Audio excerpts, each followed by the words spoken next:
안녕하세요. 탁재일 교수입니다. 오늘은 우리가 통일교 관련된 이야기를 좀 나누려고 합니다. 그 이유는 올해 2020년이 통일교 교주 문선명이 태어난 지 꼭 100년이 되는 해입니다. 통일교가 다양한 행사를 준비하고 있고 저희 현대종교도 좀 포괄적인 취재를 준비를 하고 있습니다. 교주가 사망했는데도, 특별히 하나님으로 신격화된 교주가 사망했는데도 통일교가 여전한 것을 보게 됩니다. 우리 생각에는 교주가 사망했으면 나의 선택이 틀렸다는 걸 깨닫고 도망쳐 나올 것 같은데 그런 일이 잘 벌어지지 않지요?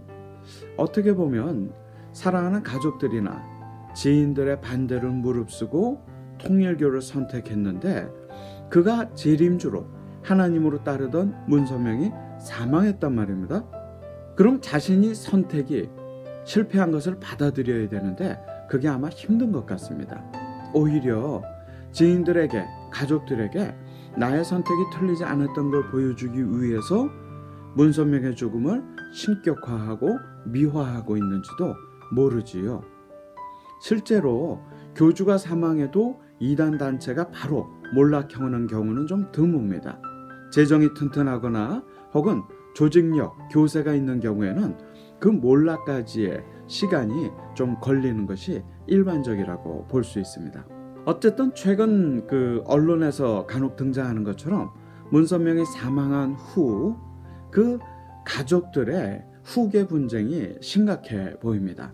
친어머니와 친아들들이 서로 4분 5열 되어서 지금 싸우고 있지요. 우리가 볼 때는 마치 종교적인 다툼인 것처럼 보입니다.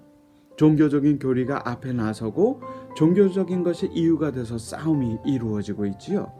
그 속내가 있습니다. 왜냐하면 통일교는 종교를 기반으로 한 기업입니다. 그 얘기는 종교적인 정통성을 갖게 되는 사람이 기업 전반도 소유할 수 있는 것이지요. 그래서 흔히 우리가 재벌들 가정에서 볼 수 있는 것처럼 통일교도 역시 친어머니와 친아들들이 종교 전쟁을 통해서 이제는 그들의 부를, 문선명의 재산을 독점하려는 그런 피할 수 없는 돈의 전쟁이 지금 일어나고 있는 것입니다.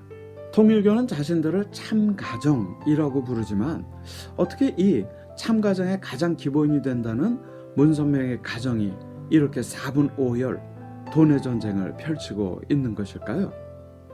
먼저 가장 영향력을 갖고 있는 것은 문선명의 부인인 한학자의 분파입니다. 한학자는 그가 17세이던 1960년 문선명과 결혼하고 14명의 자녀를 두게 되지요. 물론 문선명은 그의 첫 부인인 최선길 사이에도 아이가 있었지만 소위 어린 양 혼인잔치를 했던 이 한학자와의 사이에 많은 자녀들을 두고 있지요. 문선명은 1990년대에 이르러서는 자기가 재림주라고 공개적으로 주장을 했지만 2000년대 접어들어서는 이 한학자도 역시 재림주 메시아라고 주장을 해오고 있습니다. 한학자는 최근 자신 홈페이지도 변화를 줘가면서 이제는 문선명을 넘어서서 본인이 후계자라고 하는 것을 공식적으로 밝히면서 이번 문선명 태어난 지 100주년 행사도 주도적으로 치르면서 본인의 후계자 자리를 굳건히 하려고 하는 모습을 볼 수가 있습니다. 반면 문선명과 한학자의 친아들들은 또 이 어머니와 갈등 관계를 보여주고 있죠. 이전에 후계자로 정해졌던 문국진과 문형진은 막내 아들이죠.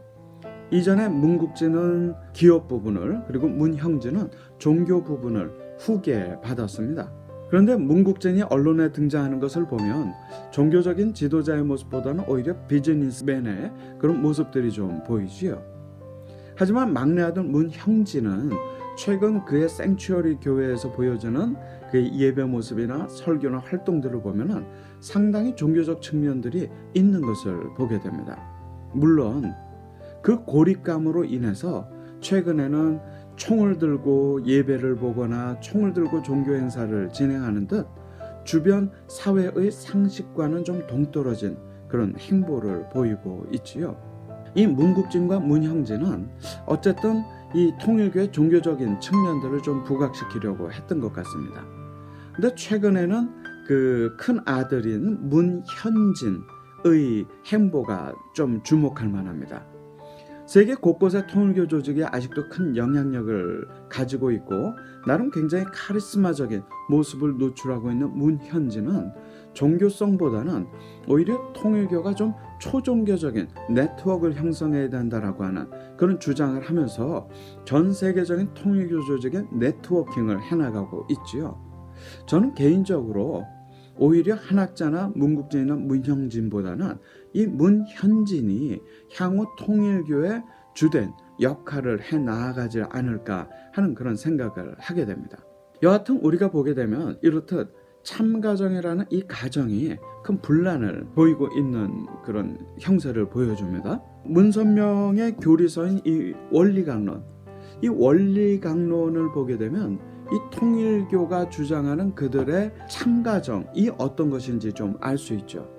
물론 문선명의 이 원리강론은요, 문선명의 어떤 창의적인 작품은 아닙니다. 김백문이라는 사람이 쓴 기독교 근본 원리라는 이 책이 있는데 이 책의 그 목차나 내용을 보게 되면은 이 문선명의 원리강론과 거의 흡사한 걸 보여주고 있습니다. 그럼 문선명이 어떻게 보면은 저작권을 위반한 것일 수도 있지요. 이 두 책이 주장하는 걸 보면은요, 뱀으로 변한 사단이 하와와 영적인 간음을 하고 그리고 그 하와가 아담과 육적인 간음을 함으로 인해 가지고 인간의 영적 육적 타락이 이루어졌다고 주장합니다. 그 첫 번째 아담의 실패를 되돌리기 위해서 하나님이 두 번째 아담을 보냈는데 그분이 예수 그리스도이고 예수 그리스도가 결혼을 해가지고 죄가 없는 자녀들을 낳았고 그 자녀들로 인해서 많은 죄 없는 가정들이 생겼어야 그 사명을 완수하는 건데 예수님도 십자가에 못 박혀서 독신으로 죽었기 때문에 그 사역이 실패했다는 겁니다. 그래서 이 두 책의 주장은 세 번째 아담인, 특별히 원리강론에 따르면 세 번째 아담인 문선명이 동방인 한국에 재림했다는 게 이들의 교리적 주장이지요. 그래서 문선명과의 어떤 관계들을 통해 가지고 죄 없는 자녀들을 낳게 되고 그 자녀들을 통해서 참가정을 이룬다는 것입니다. 그게 이 통일교의 참가정 교리이지요. 그런데 여러분 한번 상식적으로 생각해 보십시오.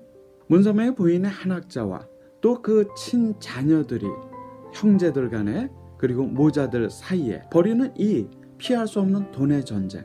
아들들은 어머니를 사탄의 음녀라고 하고 아버지의 죽음에 책임이 있다고 주장을 합니다. 형제들 간에도 입에 담을 수 없는 말로 서로를 비난하고 있지요. 특별히 미국에서 출판된 Shadow of Moon이라고 하는 책이 있습니다. 이 문선명 한학자의 가장 큰 아들인 문효진이 사망을 하기 전에 그의 부인인 홍난숙이라는 분이 이 문선명 일가에서 있었던 그런 일들을 고스란히 폭로한 홍난숙의 자서전이지요. 이 자서전을 보면은 문선명의 가정이 결코 참가정일 수 없는 이야기들이 그 안에 쓰여져 있습니다. 예전에도 그랬고 그리고 문선명이 사망한 이후에 지금 가족들의 그런 돈의 전쟁을 보면서도 그러고 통일교는 참가정일 수 없겠지요. 단순히 교리적이거나 혹은 성서적이고 신학적인 이유를 떠나서라도 주변 사회가 상식적으로 공감하지 못하는 그런 가정의 분란이나 가정의 전쟁들을 우리가 바라볼 때 통일교는 그들이 주장하는 것처럼 참가정이 아니라 그저 거짓 가정인 것을 우리가 알 수 있지요. 통일교가 몰락해 나아간다고 우리가 안이하게 대처하기보다는 아직도 그들의 영향력이 있는 것을 보면서 이 거짓 가정 통일교의 가면을 우리가 벗겨나면서 통일교에 대한 대처를 우리가 할 필요가 있습니다. 최근에도 통일교가 여러 목회자들을 데리고 해외 관광을 했다고 하는 뉴스가 나오지요. 40년 전에 고 탕명한 소장이 똑같은 일을 경험하면서 안타까워했던 그 일이 아직도 일어나고 있습니다. 거짓 가정 통일교에 대한 대처가 필요한 이유입니다. 고맙습니다. 이단 대체의 작은 실천, 전면연결 TV 구독!